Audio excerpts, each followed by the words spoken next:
नमस्कार. आज आपण शिकणार आहोत इयत्ता 8वीतील मराठी व्याकरण. वाक्य म्हणजे काय?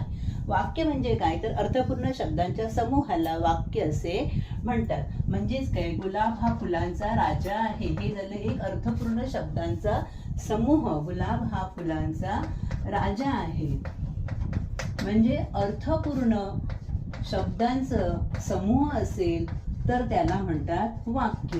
गुलाब हा फुलांचा राजा आहे, हे झालं वाक्य.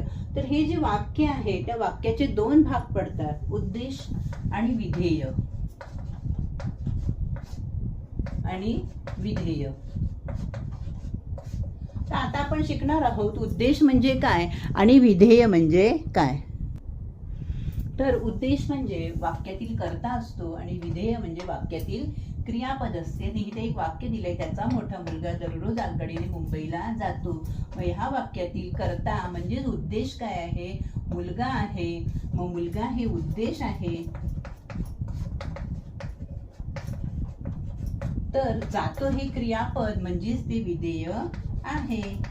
संपूर्ण व्हिडिओ पाहण्यासाठी डिस्क्रिप्शन बॉक्समध्ये लिंक दिलेली आहे.